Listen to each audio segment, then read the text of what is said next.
Hey everyone, how you doing? This is Amon Green, Gourmet Packers all-time leading rusher, and you're watching Packers Total Access Live, your daily source for Packer content. Go Pack, go!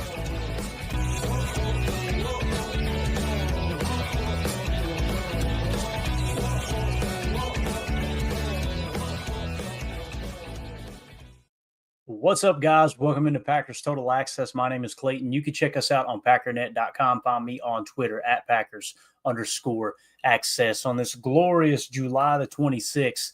Nice little Saturday morning we just had here. A couple cups of coffee. Now we're on to some energy drinks. It's going to be scorching hot down here in Tennessee. Really excited about Packers training camp. So hopefully everybody is having an awesome weekend, having a safe weekend. Got big plans today, and just wanted to kind of drop in and chat with you guys a little bit about what just happened the first week of Packers training camp. Not going to be a long video. Just want to give you kind of a snapshot, get you in and out of here so you can get up to date on some of the things that stood out to me. And if there's anything we miss in this article, this breakdown, make sure you hit me up in the chat. Let me know what you thought were some of the bigger focal points when it comes to Packers training camp, and more specifically the first week. Before we do, I need you guys to do that YouTube stuff for me. Hit like, hit subscribe. If this is your first time into PTA, welcome. Listen, we're not experts here. We're not insiders. What we are fans just like you. We go live daily talking Packers, film breakdown. We'll do pregame shows, postgame shows, all the analysis you need from a fan's perspective. And also we've got an awesome growing community here at PTA. So if you want to be a part of that, we got many different facets that you could take advantage of and join here. We're going to be doing a big giveaway on the stream tonight. So make sure you hit the bell notification there. Make sure you get notified every time we do go live, because you'll get more and more of these random streams popping up as we get a little deeper into training camp. I see everybody filing in here. Good to see all of you guys and gals. Let's jump into it. Top 10 insights from the first week of Packers training camp. First off, defensive backs shining early. Cornerback Carrington Valentine has intercepted passes on consecutive days, including one against Malik Willis, while safety Xavier McKinney made key plays like a pass breakup and fumble recovery on drills. So, one of the big concerns going into this season, obviously, was the departure of Jair Alexander. You guys know I've been pretty vocal that, for the price that it seems like we could have kept him around for at $6 million, would like to have seen them do that. Since then, though, he parted ways. He's in Baltimore now. And, I see a lot of fans that are concerned about the DB room. I wasn't as concerned about the DB room as most people were. And listen, I understand where you're coming from. Jair Alexander was a stud when he was healthy. He's one of the top three, definitely top five cornerbacks in the entire league. However, health was an issue. All those things, obviously the suspension, it just kind of didn't come together the way we wanted it to the last couple of years. So with that being said, though, when you dive into the DB room, guys, it's not as bad as some people may think it is. Carrington Valentine actually had a better passer rating when targeted than Jair Alexander in 2024. He also had the same amount of interceptions as Jair Alexander, right? Now, I'm not sitting here saying Carrington Valentine, a seventh-round pick out of Kentucky, is at the same level of a former all-pro corner in Jair. Jair, one of my favorite players while he was here in Green Bay. However, when you look at it as a whole, you go out and sign Nate Hobbs, and this kind of feels a lot like the Josh Jacobs signing. I remember when we let Aaron Jones walk and we signed Josh Jacobs, everybody was like, man, he was bad last year, because you guys know in 2022, he took a dip in production, right? Well, like we said, if you get the 2020, I think it was the 2020, actually 2023 was when he took a dip. We said, if you get the 2022 version of Josh Jacobs, you're getting an absolute stud, right? Well, we got the 2022 version. So when you kind of look at Nate Hobbs coming from the Raiders as well, his rookie year, he was a stud, graded out in the 80s with PFF, very aggressive, breaking on the ball, physical corner. You've already seen in camp, he's kind of got this demeanor about him. He's very intense. I love that. Absolutely. To me, it's a good shakeup, a good change from Jair, who was the fun-loving, goofy, always. Don't get me wrong, there's a place for that on the team, and I think there's value in a person that can kind of lower the walls of his teammates a little bit, and on top of that, kind of lighten the mood in a stressful situation that may be the game on the line for a specific play. But nonetheless, cornerbacks seem to be playing pretty well, man. Not just Carrington Valentine, but Nate Hobbs has flashed as well. Keyshawn Nixon had a couple of big plays yesterday too. From what I can gather, looking pretty good. Javon Bullard forcing a fumble punching the ball out of Tucker Kraft's hands yesterday while he was playing the slot. And keep in mind, Javon Bullard is running with the ones in the slot, star, nickel, whatever you want to call it, as of the time being. We'll see how that shakes out. And we've got some awesome content coming up later on this evening for our live stream when the guys join me. We're going to be breaking down a little bit of Evan Williams as well. I'm excited about his second year in the league. Moving on to the next topic here. Offensive weapons displaying potential. All right, wide receiver Dontavion Wicks caught a long touchdown from Jordan Love on an extended play, and Jaden Reed has recovered fully from his shoulder injury as he enters his third season. So it seems like the wide receiver room's in a pretty good place too. And obviously with Dontavion Wicks here making a big play yesterday, I think many people have kind of written him off. And to be honest with you, our chat seems to be on the opposite end of the spectrum. Last night when we did our live stream, I've seen many people in there going, man, people were sleeping on Wicks. People were sleeping on Wicks. Awesome rookie year. Took a step back his sophomore year here in, second year in the league. Now let's see if he can kind of build off of that success he had year one, forget last year, and dive right into being the player that we thought he could be moving forward. I see everybody in the chat. Appreciate you guys jumping in here this morning, this afternoon, wherever you are. I guess it's still morning up there, Lambeau time. We just cracked noon here in Tennessee. Next, kicker, Brandon McManus, dominating kicks. The veteran remains perfect through camp, going 15 for 15 through 3 days, including multiple 50-plus yard field goals on, I believe yesterday was his birthday. I want to say he turned 34 yesterday, I think, if I remember correctly. So, guys, I can't state this enough, man. Brandon McManus being a Green Bay Packer, it seems like it was yesterday that we were dealing with kickers that couldn't hit extra points. And it's like there were specific ranges that, that a Nardison was good at. And it just seemed like he missed some of the chip shots, missed some of the extra points. If I remember correctly, that was him that was struggling with the extra points. You had Greg Joseph in here. You tried a multitude of ways to kind of patch up this kicking game. The fact that Brandon McManus is our kicker for the next 3 years, man, it just kind of, you could take a deep breath and no longer do you worry when you march him out there for a potential game-winning kick or even a kick that might give you a 4-point lead as opposed to just a 1-point lead, things like that. Now, listen, it doesn't mean he's going to be perfect. Last year, he had the second highest kick accuracy, right? His field goal percentage was the second highest in the league. And I want to say the guy ahead of him had way fewer attempts than McManus did. I don't expect McManus to kick in the 90 percentile again this year. I don't. Now, if he does, that's awesome. Give me 85% or above. And I'm like, that's well worth the money. So McManus seems to be picking up right where he left off last year on the kicking front. So moving along here. Injuries affecting offensive line and receivers. Left guard Aaron Banks is day-to-day with a back injury. Elton Jenkins remains sidelined. Now, listen, whether Elton Jenkins is the contract or not, they've got him listed with a back injury as well. All right, so just keep that in mind. That could be a little play on the cap, or not the cap, but a play on the contract situation with Elton Jenkins. To me, it kind of feels like the tide has turned there. I feel like Elton's probably got to the point after hearing Goody speak and them having conversations with him being back in town, obviously, for training camp. I think they kind of came to the realization. This is just me speaking. I have no inside information. I want to mention that, okay? But it kind of feels like he's come to the conclusion like, okay, Goody's not going to budge on this. So what do you do as a player? You kind of held out through a part of the offseason, and then it's going to be a hold in, right? It could be that they agreed, look, until we get this worked out, and maybe there will be some guaranteed money added to Elton Jenkins' contract. But on the surface, for me, it kind of feels like you're saving a little face. And I could be wrong. Like, well, what do? Do I just go out there now and go, yeah, I just caved? Well, maybe you tweaked your back a little bit. And now you don't have to talk to the media for a few days. Let's let this die down. Let some other camp stories take it to the forefront. And then in a few days, all right, the back feels better. You're back on the practice squad, and nobody even talks about the hold in.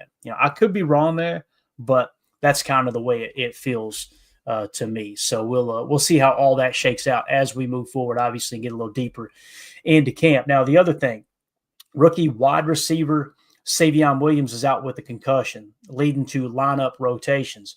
Quay Walker has taken significant steps forward as he recovers from his ankle surgery. So obviously we found out Quay got his ankle cleaned out earlier in the offseason. So it seems like he's tracking to kind of have a little bit better season than he did last year, in my opinion, because he's going to be healthy. That's the other thing. When you hear cleanup, guys, and I don't know all the details of the procedure that was taken, that took place with Quay Walker's ankle. Typically with cleanup, though, you go in there and you scope it, and you're getting just some of the excess material out, right? In some cases, there may be some, I don't want to say bone spurs, but something similar, a little bit of floating cartilage, things like that. And maybe you can go in and just get that out of there, and that removes some of the discomfort.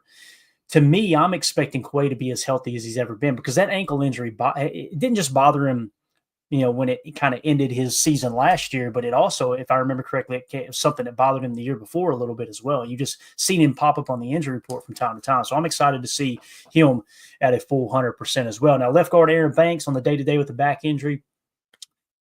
Day-to-day, I want to say that's good news. Like, okay, it's definitely better than saying, hey, he's going to be out for a while, right? But in camp, you can use the term day-to-day, and sometimes it's longer. I think Aaron Banks is going to be fine. I think this is precautionary.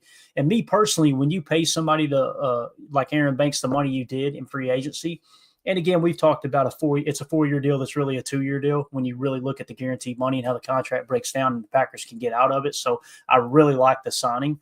But you spent money on him expecting him to start. I have no problem with playing it really, really safe with the back injury and allowing some of these younger guys to get extra reps. As you've seen, Jordan Morgan kicked over from right guard to left guard, and it allowed Jacob Monk to step in and get some right guard snaps. This is the time that you want to do that, right? You want to make sure that you get those young guys reps in situations like this. I mean, it's just, to me, it makes all the sense in the world. Your back's a little tight. Probably, like we said, I think it was Joseph, I see him in the chat here, he said last night on the live stream, if we were playing a playoff game, today, Aaron Banks is probably playing, right? So the fact that you got him sitting out, it's just precautionary. And it allows Jacob Monk to get those right guard reps. It allows Jordan Morgan to get those left guard reps. It allows Sean Ryan to get center reps that Elton Jenkins is out. Let's just kind of, somebody was in the YouTube comments yesterday, cracked me up, and they were just, Aaron Banks, it was just like every little injury we're talking about on the third day of camp, the sky was falling. I'm like, man, this is day 3, bud. You got to calm down. There's going to be more of these. We see it every single year. So everything's going to be fine. But I'm really excited about Quay Walker. And then, of course, Savion Williams. Listen, if it raises a little bit of concern for you that, hey, this guy's already got a concussion, I can understand that. I mean, we've seen what happened with Rowan last year. I'm not overly concerned about it, other than play it extremely safe, because concussions, as we've seen here recently, man, oh man, if it leads to some of the long-term effects of CTE and things, it's absolutely devastating. So just a little update on the injuries there from this week as well. And I want to give a shout out to Caden over on Twitter. This shot right here was just absolutely awesome. Just Jordan out there gunslinging. Jordan loves productive throws. The Packers quarterback has shown accuracy, including a 49-yard touchdown to Dontavion Wicks and efficient completions in third down drills, going 9 of 14 in one session. Free agent signing Mecole Hardman has emerged as one of Love's favorite targets early in camp. So for me, guys, it seems like Jordan Love is in a really good place right now. We showed some of the throws last night on the show, and he threw like a 23-yard out route. It was a dime piece. It was to Dontavion Wicks, which, by the way, Dontavion, strong hands, great at the catch point. 2 things from that one throw, and it's one throw, routes on air, I got you. Jordan Love anticipating the break and letting that thing rip on a 23-yard out route, phenomenal. I mean, you could not have thrown it any better. Dontavion Wicks, who had drop issues last year, strong hands catch, and it was a heater too. I mean, it was our boy Jordan Love was shooting that pill. He was humming that tater. So I feel good about where Dontavion Wicks is this camp. He's already starting to flash a little bit. It's almost like he took things personal. I mentioned on the show last night that Jason Wilde had a conversation with him, and he said that Dontavion Wicks fell into the trap of counting reps last year. Like, how many reps is that guy getting? How many am I getting? And just kind of allowing the noise to creep in. This year, it's just, hey, put all that in the back burner. Don't even worry about it. Just go out there and do your job and get it done. So, and Mecole Hardman, man, I'm going to start calling him Mecole now. I heard several people in interviews call him Miko. And I thought, man, all these people are saying his name wrong, saying McCole. Now I'm hearing people say McCole. So you guys correct me if I'm wrong in the chat, however you say his name. But McCole Hardman has flashed. There's no two ways about it. Jordan Love, they look like the defense was playing a cover 2 zone look, and Jordan hitting him in the bunker on the left side, what we call a hole shot, and McCole Hardman just having the awareness, having the testicular fortitude. I know the pads aren't on yet, but that's not an easy catch to make, knowing that safety in a cover 2 is right there, and you're trying to hit that hole shot, you're trying to hit that bunker shot. To be able to haul that in, I think that's big. He also had a huge catch, like a 70-yard bomb from Jordan Love, one of the first days of mini camp or practice or whatever it was. So McCole Hardman is starting to look like, and we're only 3 days in, I got it. It's starting to feel like McCole Hardman's going to make this roster. Now, we'll see. A lot of things could happen. He may end up with a drop issue. There may be an injury occur. Who knows? But right now, I'm liking McCole Hardman's chances of making the team. Up next, rookie Matthew. Shut up, A-Fam. I see you in there. Get your head out of the gutter. Rookie Matthew Golden emerging as a breakout. All right, so the first-round pick, nicknamed Bullet by Rich Bisaccia, we broke that down, right, where he said he told Matthew Golden earlier in the week, he said, do you know who Bob Hayes is? And Matthew Golden was like, no. He's like, go watch some Bob Hayes tape. He wore number 22 as well for the Cowboys. Well, Bob Hayes, as you guys may be aware, was the fastest man on the face of the planet at one point. Cowboys got him on their team. He wore number 22. They called him Bob Bullet Hayes. So they're starting to nickname him, or at least Bisaccia is calling Matthew Golden Bullet, wearing 22. Obviously, he's got the 4.240 speed. It says he's calling him Bullet for his speed, has made touchdown catches, been used in jet sweeps. We've seen that yesterday. Really exciting there, and shown elusiveness in drills. While it's still early, Golden seems to be ahead of where past rookies were entering their first training camp. Guys, I don't remember us talking about Jaden Reed this way. I don't remember us talking about Romeo Doubs this way. Romeo Doubs flashed, but it was more in terms of I remember him making contested catches on Jair Alexander. I specifically remember that. I remember him beating Romeo Doubs, beating Eric Stokes off a bump and run. Everybody went, whoa, Romeo Doubs just torched a first-round pick. Well, now we know that Eric Stokes probably shouldn't have been a first-round pick. That's not a dig at Goody or his scouts. Everybody misses them. It's so hard to truly find those gems. That's why the success rate is so low when it comes to the NFL draft, right? But Matthew Golden, you guys correct me if I'm wrong in the chat, this feels a little bit different. When you watch him and when he runs his routes, how twitchy he is, how fluid he is. I said from the get-go, if I had to pick a player that Matthew Golden reminded me of, it would be Greg Jennings. Greg Jennings was very quick, but he was so smooth, so fluid in and out of his breaks running routes. Matthew Golden is way faster than Greg Jennings. So the fact that I didn't say, he reminds me of Christian Watson's speed, or he reminds me of, MVS's speed, or whoever, you know what I mean? That would be, you just, okay, well, we knew he was fast. What he does underneath and the fluidity in his movement, I watch him and I go, man, that looked like the old 85 out there. So really, really excited about what Matthew Golden's going to bring to the table. Next, defense controlling practices. The unit has won back-to-back days, forcing interceptions and fumbles with strong showings in 2-minute and third down periods. So one of the things we talked about this offseason is typically when a defensive coordinator takes over with a new team, if they're a good coordinator, you'll see a big bump in production, right? Like the defense will take a big step. We've seen that with Jeff Hafley. I think we would all agree from what we've seen so far, slam dunk hire by Matt LaFleur there, bringing in Jeff Hafley as the defensive coordinator. Now, we also mentioned that typically in year 2, they take a slight step back. Not all of them, right? But there's a good chunk of defensive coordinators that end up being good defensive coordinators that in year 2, they take a step back. Why is that? It's because the entire first of all, the offseason leading into the year that Jeff Hafley came in as the defensive coordinator, he'd never been a defensive coordinator in the NFL, right? So why is that important?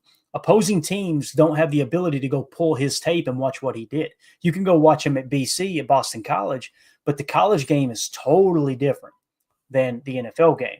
So he played a lot of man coverage in college, and there's many media members that say, "Oh, we're going to play a lot more man coverage." And I went, no, you're not.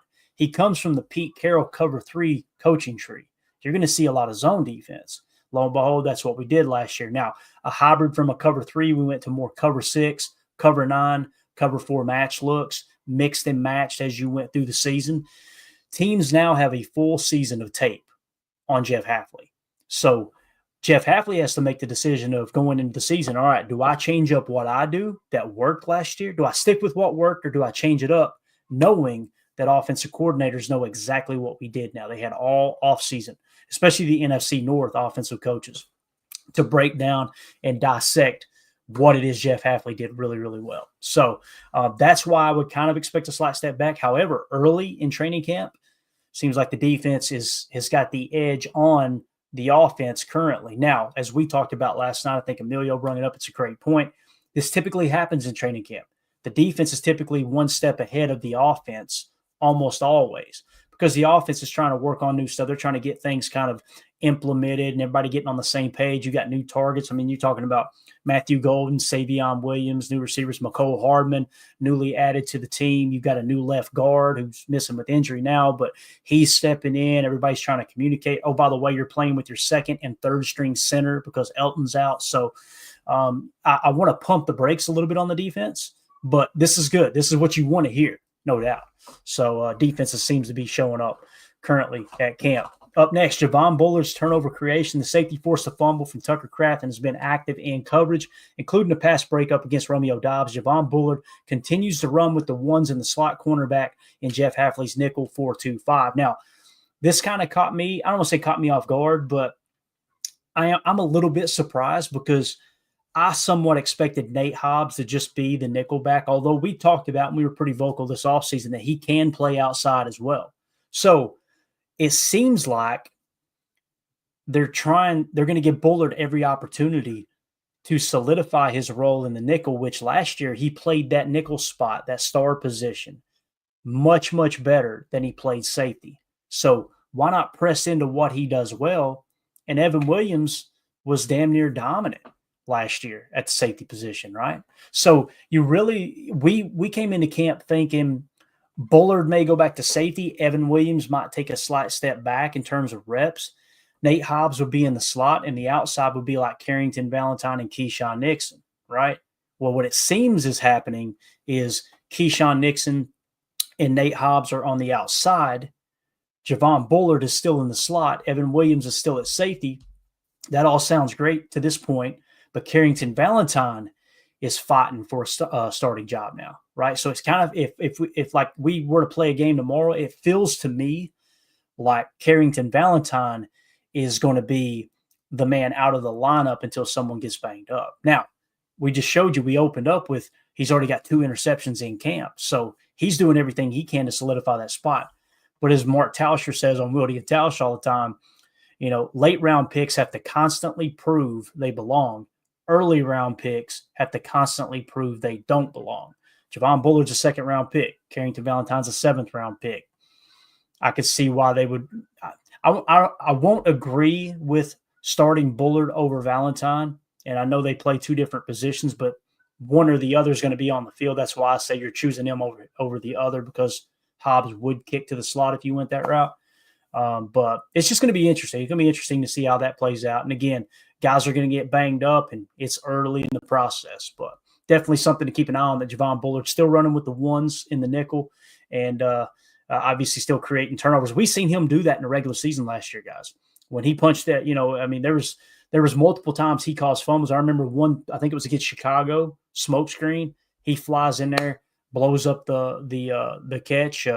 Catch. They turn to Yak, blow him up, knock the ball out. Bullard was pretty good about being physical when arriving at confrontation last year in terms of tackling the ball carrier. Definitely played a big role that many people want to overlook, that seem to think Javon Bullard's he's just not going to pan out. We're 1 year in and they think, okay, he's just a bust, but they refuse to acknowledge how effective he was at run defense. Like if you go back and watch those nickel 4-2-5 sets when teams faced us with 11 personnel, 1 running back, 1 tight end, equaling 3 wide receivers, man, Javon Bullard was almost like an extra hybrid linebacker plugging in the run fit. So just definitely keep an eye on that as well. Up next, Nate Hobbs.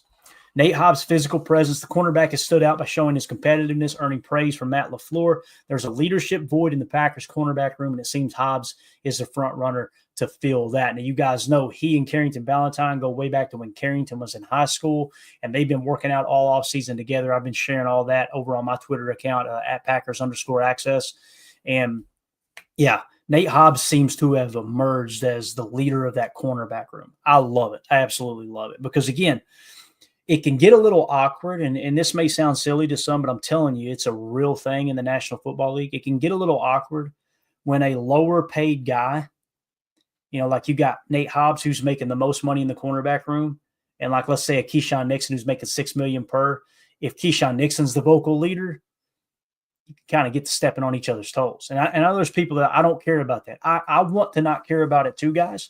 But Bill Belichick in New England, one of the things he did so well as a general manager was he constantly kept that salary cap in check, and by part kept the ego in check, that you don't overpay for a player that other teammates, and I'm not saying it's right for teammates to do this, but other teammates would look over and go, I'm better than him. Why is he getting paid that much? You see, so that can cause a little bit of a rift, just the minute amount of looking across the locker room at a guy other than, man, I'll go to battle with that dude. I'll lay my life on the line for him, and just have that little bit of, I'm better than him, I deserve more money than him. That stuff really matters. So the fact that Nate Hobbs emerged as the vocal leader so far, and it's early, that could change. I love it. Absolutely love it. And he's already got some buy-in from the room. He and Carrington have that great friendship, that great relationship, right? And the reason that's important is it holds the locker room together as a whole. If you get a bunch of guys from a bunch of different programs and no history whatsoever, and then you try to throw them in the locker room, you start to get factions that are created, right? This guy will buddy up with him. He'll buddy up with him. Next thing you know, you got a little rift in the locker room. That's some of the stuff that we don't talk about enough. So why do I mention that? Look at the defensive line. We talked about it last night, right? You got from the University of Georgia, just on the defensive side of the ball, you got Javon Bullard, you've got Quay Walker, Devontae Wyatt, now Warren Brinson, Nazir Stackhouse, or may even be more on defense. I don't know. Those are 5 guys that they all went to the same college. In some cases, I think Devontae Wyatt, was it Devontae Wyatt or maybe it was Quay? There was a couple guys that, I think it was Bullard. Bullard and Nazir Stackhouse won national championships together, right? And I want to say Quay might have been in there at some point. I know he won a national championship as well. But when you get those guys from the same alma mater, and even if they didn't play together, they go back to their university and they work out and they do all these things, help with recruiting and stuff like that, showing that, hey, this is a true NFL pipeline of getting players into the league. When you bring those guys in together and they've spent that time together at their university, whether they play together or not, they've just been a part of that fabric. You get this unity that's formed, and it's absolutely huge. I'm telling you. So I like the fact that Nate Hobbs has become the vocal leader. So, man, the chat is on fire. You guys are awesome. Appreciate y'all hopping in here on such short notice.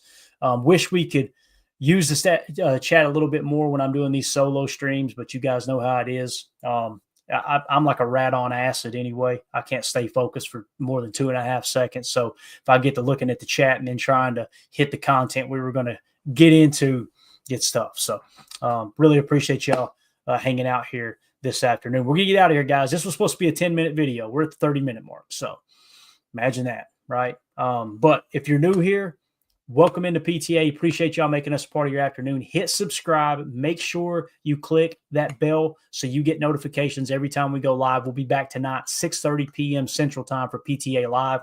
Got a lot of cool content coming up as we're going to dive into a little Christian Watson talk and talk about his rehab. We're also going to hit on Evan Williams and what happened last year with him and how he's looking to take a step forward. I was reading some articles earlier today and just a really cool breakdown there. And we're also going to go into a little bit of Packers history and tell you guys why they chose the 1923 uniforms as the throwback. It's going to be a lot of fun. So that being said, everybody hit that like button on the way out. Appreciate y'all. Be safe out there on this Saturday. Make sure you staying hydrated. I know it's a scorcher across pretty much the entire country.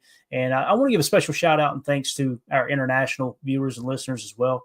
It's almost daily I get messages, emails, text messages from people from Scotland, people from Australia, from people from Germany. So thank you all so much for tuning in. I know the hours get completely flipped upside down when we're live. You guys should probably be asleep, but you somehow, some way find a time to find a way to support us and the time to listen and watch here on YouTube. So everybody have a great day. We'll see y'all tonight. As always, let's go out and be the change we want to see in the world, and go Pack Go. Here we go. We're out. Bye, guys.